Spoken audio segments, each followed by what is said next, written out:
What's up guys, ALMD back with another video, and today we're going to be reviewing the new SpongeBob SquarePants Battle for Bikini Bottom Rehydrated, which is a remake of the original game that came out on the PS2, and we're just going to be giving it a review, and let's get right into the video.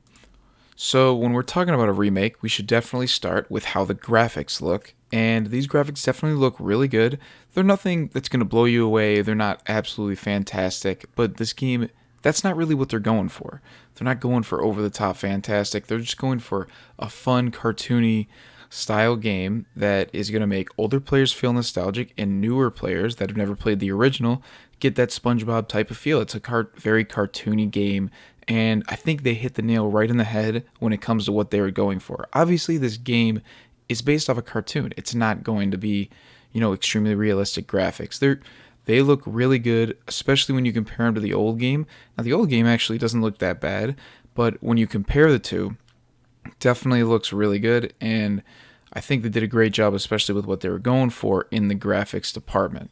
Now, when we're talking about graphics, that kind of leads into my next topic, which is about gameplay and the level design in this game. Now, again, this is a remake, so they're kind of just importing and porting things over from the old PS2 game into this game, but I think they still did a really good job with how the gameplay feels, because if you play the older game, it's a little bit more wonky and chunky compared to what it is now. I don't think they did everything fantastic when it comes to the gameplay in this game and how it feels, but it definitely feels a lot better than what it did back in the day on the PS2. And the reason I say it still feels a little bit wonky is because when you're playing the game, I feel like there's almost an input lag if you're doing too many different things.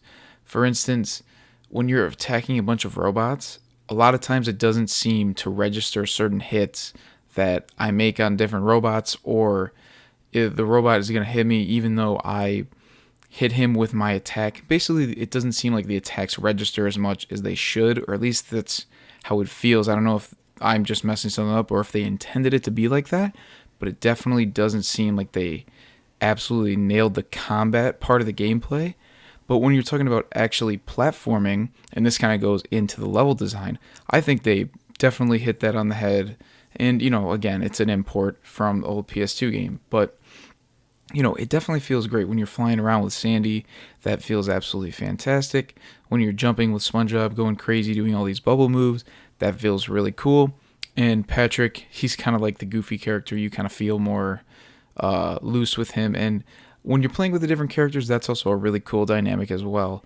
And really, besides the combat part of the gameplay, I really don't have any other issues with this gameplay and level design wise. Level design is fun. It's fun to platform around Bikini Bottom or the Kelp Forest or Goo Lagoon. Those parts are really fun to platform on, especially when you're switching between those different characters.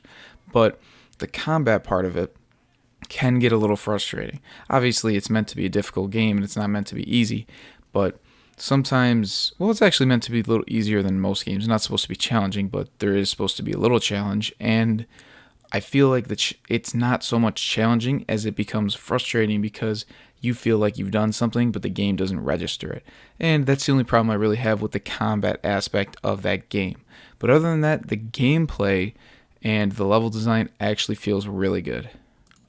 Now, when talking about more of combat and gameplay, you got to talk about the bosses, and the bosses do feel pretty good. I do enjoy playing against these bosses. They kind of, for some reason, I feel nostalgic playing them, and I don't know if it's because from the older game or if it's just from watching the old show, because you get the old commentator from SpongeBob, and they kind of make it goofy, but kind of interesting to where you still have to figure out what to do, but it's goofy enough to where you're not really stressed about fighting the actual boss.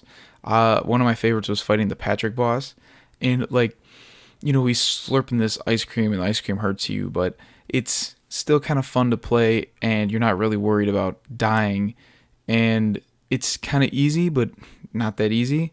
I don't really know how to describe it, but it was very fun to play and I did enjoy my time with the bosses, and I definitely think they did a great job with those.